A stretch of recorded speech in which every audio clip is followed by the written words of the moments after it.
like it, I like it, I like it, I like it. Oh, here we go. Eddie Howe and Jason Tyndall. Isaac was jolly from the spot. It's the Burnley match from Newcastle fans, so do us a favour and make sure you stick around.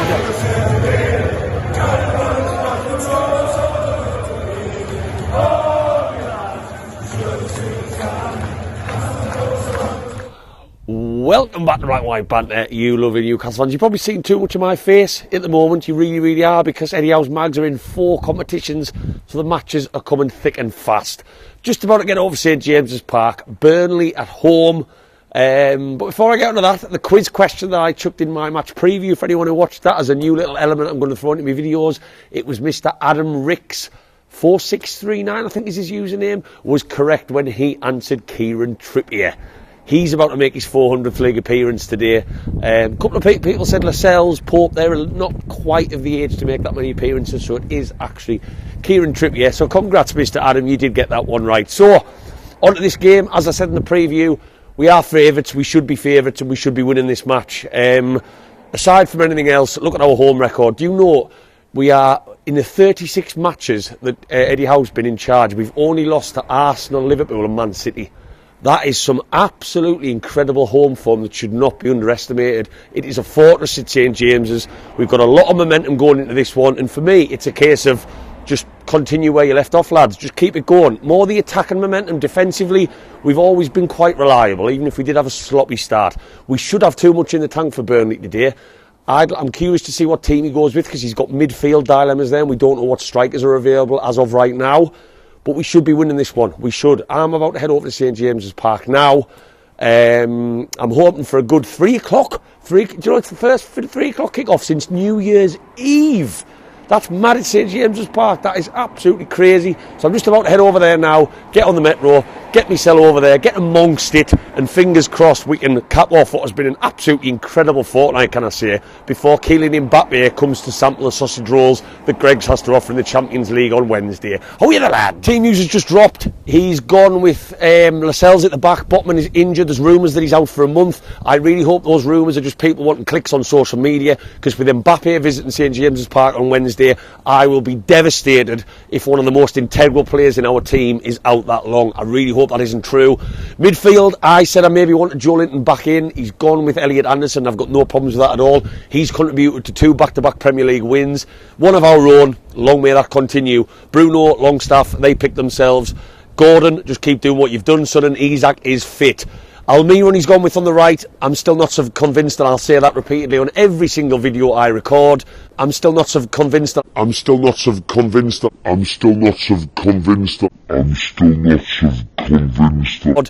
always want to be proved wrong by him. He's got options off the bench. I'm late as hell, as I always am. About to head up St. James's Park. Fully fancy us to get the 3 points. I'm probably not going to make the start of the game because of the stupid digital ticketing, but we'll see on that one. Maybe the gods are shining down on me today, but I highly doubt it. How are Eddie Howe's Mags? Yeah, I'm running. This is me. I've had all day, spend a bit of time with the dog, get over to the match, but no. Leave it to the last minute, last metro, and I'm running. I'm also realising I'm not as fit as I was. Maybe it's got something to do with a massive breakfast night before I came out. Eddie Howe's full English Mags, come on. These queues are 3 minutes till kick off. 3 minutes till kick off. All these people are going to miss the start of the match.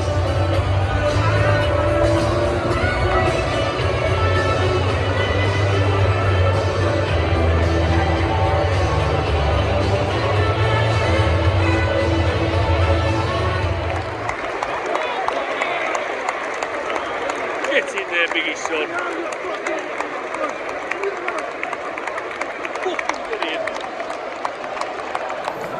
Half time, 1-0, I'll take that. Wasn't the best half, we weren't amazing, but we were good enough. And no disrespect to Burnley, we didn't need to be any better to be leading in half time. But having said that, that save that Nick Pope made early on when we started really sloppy was really crucial. If Burnley had scored that, and they should have, I don't know how that first half would have gone. Brilliant goal by Almiron. I said I didn't want him in the team, and I love being proved wrong. I love being made to look like the dickhead who says they didn't really want him in the team. Long may that continue. It was a worldy strike. He did it last season. Is it going to be another purple patch like we saw at the start of last season? Hopefully he goes on to score another 10. Isaac should have scored. I thought again, we were sloppy with the ball. Lascelles looks really rusty, but he hasn't had much game time, and he's not Sven Botman. We need to remember Lascelles is not Sven Botman. He's a means to an end, and he is our captain. I think we've got enough in the tank to get over the line in the second half. We've got options to bring off the bench. I think I'd like to see Gordon get a bit more involved than what he did. But yeah, generally speaking, standout player in the first half was Bruno. He's back. He is literally back. But hey, 3 o'clock kickoffs are back. The pints are flowing, even though I feel like absolute garbage. I don't know why I've bought this. My head is pounding like I hope companies will by the end of this match.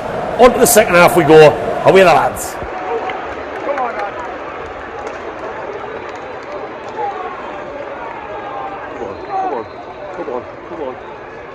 Come on.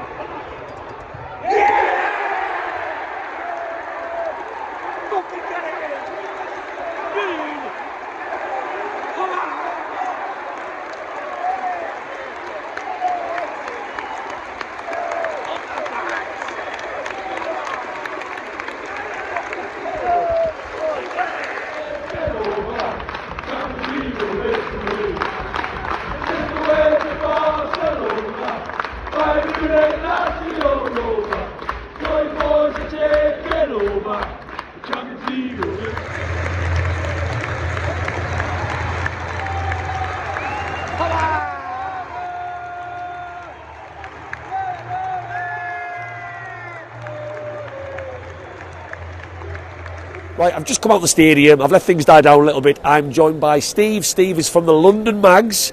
I've had the pleasure of meeting some of them when I went out to the Dolphin pub for the Wembley Cup final. Steve, tell me a little bit more about the London Mags before we get into today's game. Well, the London Mags have been around for decades now, and the membership levels now are up to 500, 600 plus. Right. We've become massive, and we just keep on growing. We've such a passionate group of fans. The guys that run the club are just always looking for ways to make things better, bring people together, work with the community, etc. And obviously, we're very welcoming of fans that come down and visit us. So, if you're ever in London, the place to watch the game is definitely the Dolphin. Wonderful. What did you think of today's game? Quite a routine win, which is no disrespect to Burnley, but I think that's probably is the best way I could word it. What did you think of it? Yeah, I thought it was very similar to the Man City game. It started off pretty slow, but then the second half we almost changed strategy once again. A lot more pressing. Very impressed with Anthony Gordon. I mean, that guy, he's just absolutely class. Big outlet, isn't he? For us? Very, very big outlet. Absolutely fantastic. I'm worried about Joe Linton. Obviously came on, back off again. Obviously we've got some massive games coming up. We've still got Willock out as well. So I'm very pleased with the win, though. I thought Isaac took the penalty coolly, calmly, as he always does. Yeah. So who's your man of the match? Oh goodness, there's a question. It's always the one I put people on the spot with that one. There's probably 3 or 4. I would say Anthony Gordon once again. Yeah. For me, it was Gordon. He's his class. Okay. And obviously there was a lot of doom and gloom after the Brighton game when we got beat. 3 defeats in a row. Yeah. International break came. We got over the line against Brentford, and I feel like our season's almost started again. Have you totally flipped? Were you quite negative after that Brighton game? Is it a total transition over the last 2 weeks for you? I don't think so. I think the teams we played at the beginning of the season were we had the toughest start, I think, of pretty much any team, and we got pretty much the same results that we did last season. So if we had continued to underperform, then yes, I think I'd be worried by now. But after the Brighton game, we got back on winning ways. That's 4 clean sheets in a row now. Nick Pope has been absolutely fantastic. I mean, the 8-0 against Sheffield was just unbelievable. I can't describe what the Dolphin was like, but I think there was a picture frame took the brunt of one of the goals. You was basically swimming around like dolphins, I imagine, when that 8th goal went in. And PSG on Wednesday, which is an amazing thing to be able to say. PSG on Wednesday. What are your thoughts going into that one?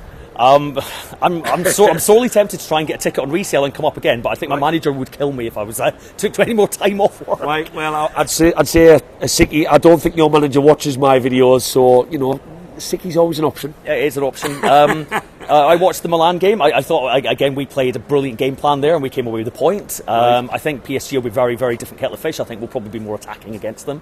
I think we've got a good chance of getting something there. Prediction 1-0. Ooh, that would be very nice. Right, so as Steve said, if you're ever in London, go to the Dolphin pub, which is right next to Central Station in London, King's Cross. Station, the corner. Get yourself down, and thank you very much. I'm joined by Paul, who's just told me he watches my channel, which is always nice to hear, so I'm not just some random guy coming up to you asking questions. Paul, just come out, as I've just said to the last gentleman, it felt a little bit routine. We didn't necessarily have to get out of second gear too much to win. What did you think of that? I thought exactly the same. I didn't go with second gear. I was comfortable win, Easy game. Yeah. Obviously, Nick Pope made a very big save early on. We started a little bit slow, and then we eased into the game. Who was your man of the match today? Oh, it's a hard one, that, like. Always is when we win. It's easy to name a man of the match when we're not doing something like this, because there isn't any. I didn't think there was anyone outstanding today. I thought it was just comfortable. Yeah. Like sevens, not 8s or 9s. You know? I think that's fair. That's probably fair. PSG on Wednesday, which is an amazing thing to be able to say. We have got PSG. That Champions League music's going to be booming out. What are your thoughts going into that one? Not to fear. 5 clean sheets in a row, no. So we're starting to get into groove a bit more, you know. We're keeping clean sheets, we're winning games. What's that? 4 wins in a draw now, isn't it? Yeah. Our last 5 in all comps. Yeah. 4 clean sheets in a row, which is huge. I'm happy with our form. You can't be less than confident. Things have quietened down. The rain's coming down now. It's probably the only dampener on this afternoon. Mark, what did you think of that game today? I thought we played in kind of stages. Wasn't very fluent all the way through. Little bits and bobs. Looked really good. Looked kind of composed at the back. Yeah. Pretty standard 2-0 win. Yeah, I thought it was almost just going through the motions a little bit. No disrespect to Burnley, but we didn't have to be the levels that we maybe saw in the second half against Man City to get over the line today. I don't think there was the intensity of Man City second half, but I think definitely we saw it out, you know, that's what we needed to do. What a 2 weeks it's been since the international break when we beat Brentford, AC Milan point. Absolutely. 8-0 win against Sheffield United, Man City in the Cup, and now Burnley. Well, games like this you've got to win, and if you win them 2-0, you win them 2-0, but I think it's important just to get the 3 points today. We had to be overwhelming favourites sometimes. We were today, even in obviously the bookies and everything we were. I mean, coming into this, nobody was betting on Burnley winning today. Yeah, I agree completely, 100%. Difficult question sometimes. Who was your man of the match today? Who really stood out for you? I think Gordon was pretty good, but obviously Almiron worked his socks off, got a goal. I think Bruno was outstanding in centre midfield. Maybe the new contracts played a big part in that. I was just going to ask, do you think Bruno's back now? I think he probably is, yeah. But I mean, you know, players have got a lot of other stuff going on in their lives, so you don't really know what's going on behind the scenes. He's just announced he's had another kid, so that's a very fair point, actually. That is a fair point. He's probably not getting any kip. Aye. Yeah. He looks like he's got the fire back in his belly, and I think when Bruno's back, it's almost like we've got a new midfielder in that centre area again. Aye, I agree with you, mate. I think he's he's one of the best midfielders in the whole country. So, and without being negative after a 2-0 win like that, and after a great couple of weeks, is there still any concerns for you on the field? Whether it's positions, things we lacking a little bit, anything like that? I think the concerns for me are probably like Tonali settling in properly. It's a dilemma, the Tonali dilemma, isn't it? Like, where's he going to fit in? I think he plays a bit safe. I think he plays sideways and backwards, but give him 2 or 3 months and I think he'll be alright. So do you think him and Bruno can play together in that what's turned into an age-old conversation now between Newcastle fans? I think 100% they can. They're both brilliant players, so I think good players know how to play with each other, so yeah. And last question, which I love to ask just to say it out loud, I can't leave you without asking about PSG in the Champions League on Wednesday. Beautiful statement to make. What's your thoughts going into that one? It'll be really tough, but I think if the crowd get behind them, if we lift it up, the stadium, I think we'll probably beat them 1-0. Dan Burn to land one on Mbappe. I don't know. Oh, it's going to be Trippier against Mbappe, isn't it? True, yeah. Well, I think the bloke can play everywhere, to be fair. I mean, I'm worried with Burn getting caught out a little bit with speed, but his position is pretty good. Is he backing us? I think a draw or a 1-0 for the team. Eddie Howe's Champions League mags. Thank you very much for speaking to us. What a 2 weeks it has been, Newcastle fans. And by the way, I'm making this match reaction part of the video in the pissing down rain. So that is dedication to getting that strawberry pub in the background just for my OCD. As I've just said to some of the fans there, it wasn't a game where we had to come out of third gear. We didn't, and that's no disrespect to Burnley. It was just, it felt like the most routine win that we've had so far this season in probably what was the most comfortable home match we've had. You know, we've had Liverpool, we've had Brentford, we've had, I suppose, Aston Villa. That was a different game altogether, an opening game, but we just didn't have to give it that extra bit of something. Go on, give it some, go a bit louder. There you go. And there's the enthusiasm you like to see in the rain. Now, I'm retreating. It's absolutely pissing down with rain and I'm just needlessly getting soaking wet. But you saw the strawberry. But yeah, it was very routine. It felt that way. Very shaky start to begin with. That save from Nick Pope against his old team was actually pretty important because I think if that goes in, Burnley should have scored that chance. We don't know where the game would have gone from there. I still think we might have had enough in the tank because we would have had to up it a couple of levels, but it was still a really big moment in the game and Burnley didn't get a better chance than that. They had a couple of sniffs when we went 2-0 up in the second half, but that was important. I thought the first 10 minutes we were sloppy. The ball was given away quite a lot by us. Lascelles, on his first Premier League start for a while, looked very, very shaky with the ball at his feet. Look, a lot of people are going to get on Lascelles' back. I hear it in the stands all the time. I'm not anti-Lascelles. I think he's been a fantastic servant to us. He's a great leader, clearly, but he's not Sven Botman. And that's the big factor for me. He is not Sven Botman. Sven Botman is the Rolls Royce. He is the defender you are taking home to your parents and introducing them to them happily. Lascelles is not him, and he never will be, and he never will claim to be. And he's going to continue to do a job for us in this team, whether it's filling in cup games, whether it's moments when he gets injured. Now, am I concerned about Lascelles going into a game against PSG at centre-back? Yes, of course I am. But today, he grew into the game a bit more. He's not the best with the ball at his feet. But, you know, we got over the line and we kept another clean sheet, and he contributed to that. I thought midfield today, Elliot Anderson, again, wonderful. He got hooked off in the second half, but that wasn't because of his performance. He's looking so comfortable in a role that maybe isn't what Elliot Anderson has been known for most of his career, and Eddie Howe said as much as that in press conferences. He's moulded him into playing that slightly deeper role, slightly more patient role, and he's not looking for him to be in and around the box 24/7, making things happen, running down that wing. And he has played the left side. Bristol Rovers fans absolutely loved him because of his attacking quality. He is sitting in there nicely and he's making us tick and he's contributing to our pass and flown game in transitions as we move up the field. And he's looking so mature for his age as someone who hasn't played much of a football. And I think he's cemented his place to continue in the team. Joe Linton came on for him. Yes, of course, Joe Linton, his reputation speaks for itself as a Newcastle player. I really hope he isn't serious. Obviously, he came on, went straight off. I would assume he's not going to be playing on Wednesday against PSG, so let's just hope that Joe Linton isn't out for a sustainable amount of time. That would be a massive kick in the balls. I thought Anthony Gordon today didn't have his best game.